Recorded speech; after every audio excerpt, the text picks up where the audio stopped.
Welcome back, and continuing from last video about how to negotiate goals between adults and children. I feel like this is something important to talk about so that I'm not top heavy supporting parents or almost tearing them down or not giving children enough support to almost allow them to be able to negotiate and just giving them all this power and then assuming like are we just always going to be right? Because for them to understand that is actually very scary. They need limits and they need consistency and they need routines because as they grow up and they don't really understand the concept of time and they're still thinking abstractly and how to understand consequences to actions, they do need that adult guidance. So to be able to facilitate that safely is something that I'm going to try to talk about. And again, find Facebook groups about parenting and how to understand emotional intelligence, safe ways to deal with big emotions, and how to help with redirecting behavior. So if someone is doing something that you know is maybe going to be too risky for them just yet, you can say, why don't you try doing this instead? And then try to understand maybe the aim that they were working towards that might have hurt them. And then maybe figure out how to negotiate a new idea. Or if it's not going to hurt them actually, like in a really bad way, let them take the risk and just see how their ideas about trial and error will kind of evolve. So I want to share something I learned in a psychology class about utilitarianism. And it's basically a mathematical calculation that tries to almost arrive at the best way to make sure that a population of people have the greatest chance of having a pleasurable life. So I talked last video about social policy and what governments can do to help their population. And as we are becoming more pluralistic, which means that a population is very multicultural and very diverse, that it's very difficult to create laws based on almost one understanding.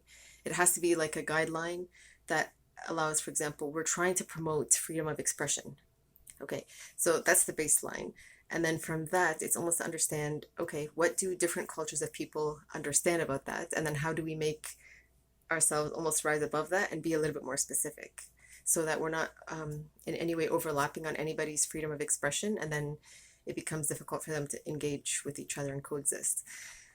So what you need to remember about this is that the government in this scenario, they're not thinking about how to make each individual happy, right? They're looking at an average. So they're looking at a pretty broad spectrum because they can't go to every single person and say, how are we going to make you happy, right? They'll do the census and they'll ask about really broad questions. And then they'll kind of create a collection and say, okay, I think this is the best way. And then as like in 4 years from now, and I know in Canada elections, we'll try again and we'll continue to evolve in that way. So this needs to remind us that governments are not responsible for every single person's well-being. They try their best, obviously, but it's actually to help you remember about God and that your responsibility as a citizen living in that country is to be the best that you can be so that you can almost help your country and then help yourself and then you're helping everybody else, right? So in knowing that, if you do study what utilitarianism is, can't say that word, with Jeremy Bentham, understand that he lived more than 100 years ago. So this work is actually, it's really important to kind of understand. It's really foundational because when you think about the way he thought about it, it was that I'm thinking about the big picture. It's really difficult to say what motivates people. So I can't really factor that in. But as someone who's on a spiritual path, that's everything. So he's almost putting it in like the best way that a secular government should be, is that I can't assume that there is the best way to think about God or the best way to think about spirituality or the universe, or that it's even my job as the government to think about that for people. It's their job. Like every single person has to think about that for themselves and how they want to be the best person they can be. And the government's job is just to make sure that everyone feels safe doing that so that people aren't assuming that this is my religion to just take over my neighbor's backyard. Like, you can't do that. Yeah, right? So these things that are meant to help people learn how to live together and to do so in a friendly way so that we're not always having a war and creating problems with each other. This used to happen a long time ago, maybe shortly after Jeremy Bentham died, because the world wasn't as civilized as it is right now. people were still moving here. They were still understanding how to talk with each other. They didn't all understand the same language. So to understand that we've moved beyond that 100 years ago, and we still need that knowledge, and we need to keep building on it. So we're not supposed to just say, oh, because he did this wrong, then we should just throw it out. No, we should say this is really good for the way you were thinking back then, and we want to keep it. And then we want to add this part, which is to say religion is important, but all the religions are really important, and how people think about all the different kinds of religions is important.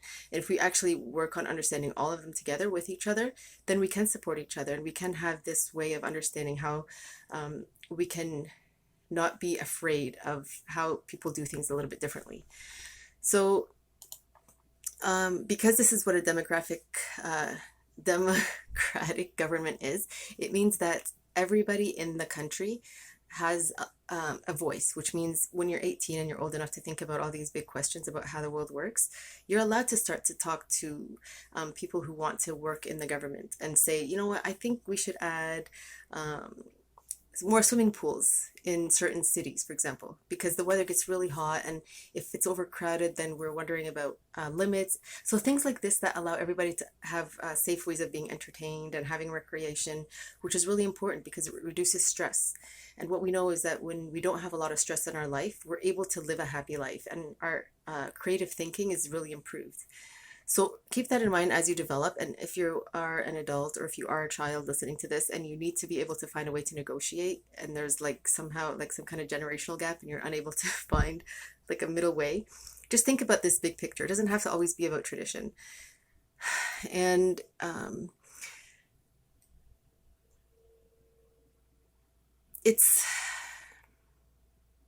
it's really important to stress this because it really is difficult to understand what makes somebody happy, especially from adults' perspective.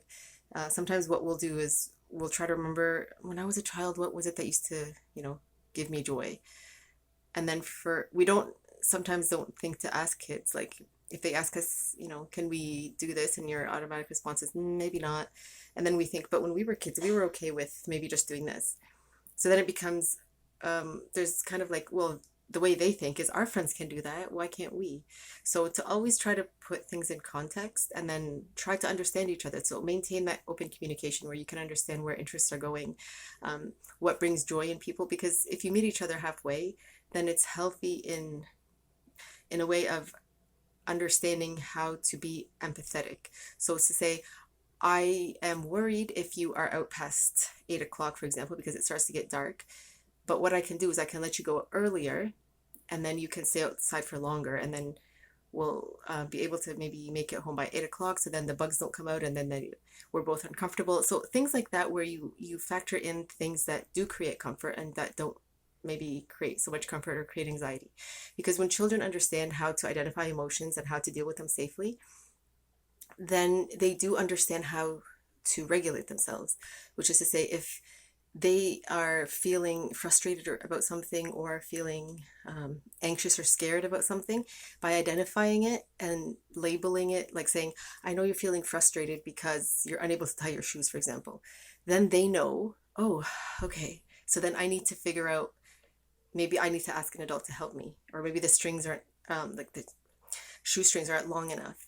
So in this way, they're able to know, oh, this is what the problem is. Okay, I need to calm down. And then they're going to start to think of a solution. So emotional regulation is also something that's very important to kind of help children learn how to become more independent and more confident with what their capacity is, like their self-worth and their self-esteem and their overall self-image. So understanding how to acknowledge, again, diversity in people is a great way to almost have in your backpack, as it were, like a toolkit while journeying on this spiritual path, because then you're going to be able to relate to other people. And if you're maybe stuck with some way of understanding something, it could be like a general topic of conversation that comes up and maybe enlighten you in a certain way. So I want you to also wonder about, well, I kind of talked about this, but why governments would want representation of a broad spectrum of populations, I guess as it is. And I kind of discussed this a little bit earlier, where sometimes cultural practices are kind of outdated or they're kind of outgrowing themselves. But it's difficult for the government to know like to what degree are we allowed to continue practicing something, for example, if we understand that maybe it is bringing a certain kind of harm. So these questions I don't know how to address myself, and these are something I think why these are the reasons why governments prefer to have like as much diversity and for people to feel confident about studying their traditions, and then being informed while going um, into office, for example, because the more you are kind of going into the secular world and the postmodern world, stripping yourself of that without understanding, for example, what the origin story was, uh, may actually hinder you in some way. So it's important to maintain that kind of rich diversity because um, we want to continue to have that uniqueness that kind of enlivens us and kind of creates all this uniqueness among us. So this becomes tricky when families want to reinforce a way of life, though, that may not really be something that enables some kind of independence. So sometimes, especially if families are a little bit more conservative, they're hesitant actually to let children pull away. So it's almost the opposite of, some parents are, you're welcome to go try what you want, and they'll let their kids kind of assimilate to the culture, and it's fine. Um, but in that sense, that's where I would say, but make sure you kind of hold on to something, even if it's just the language. The reverse of that is when parents are like, I don't really want you, like, this is really important to our tradition and our heritage, and we want to maintain it. So this is where you have to learn to negotiate, and maybe talk about like, why is it that this is significant for you, or why is it that you feel this is important for us to continue practicing. And in this way, then maybe governments can create strides to, like in multicultural centers or recreation centers, where there are people who come to the country new. Then you can kind of have that bridge where if they're struggling with something, and you can say, well, in the past, this is what people who came from this country or from this culture um, used to maybe anticipate as struggles. So this is what they struggled with, and then they're adapting in this way, and see if that works for you.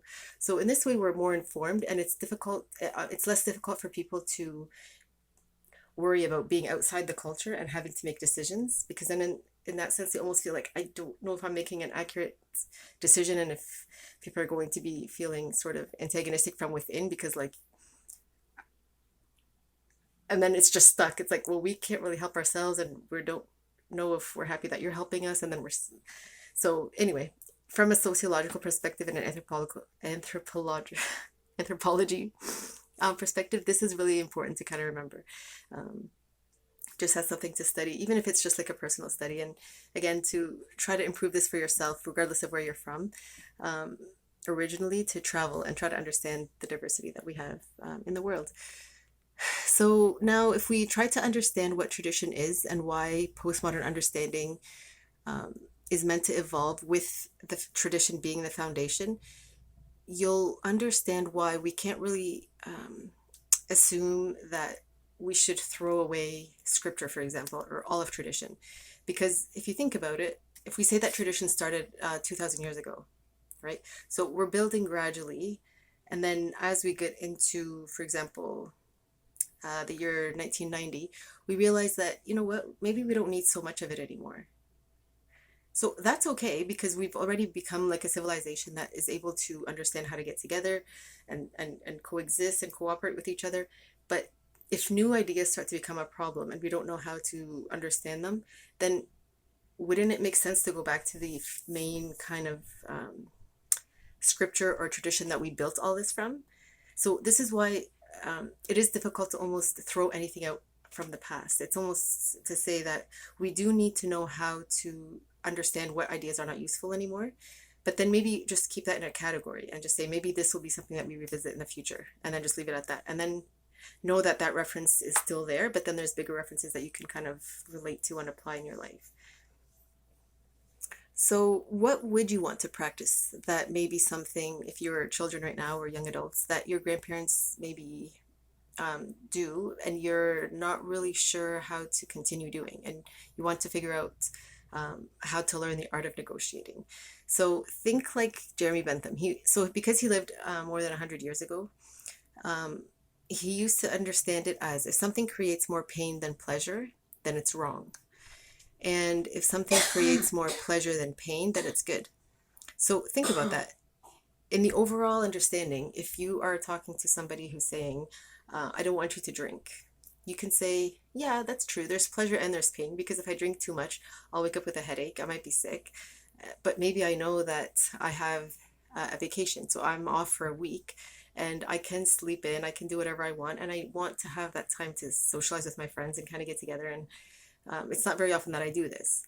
So this is a way of saying I can be allowed to do some things that make people uncomfortable in my family because I already know that I don't do this all the time and I'm almost allowing myself a certain limit.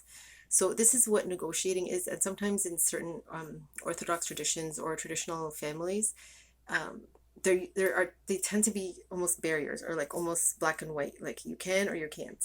So learning how to kind of navigate around that so that um, kids or young adults don't feel like they have to sneak behind your back and try to get something done, or because then if they do get in trouble, then you're there and you'd rather be there for them when they are in trouble than for them to seek help from someone else and then you're kind of left kind of in the dark.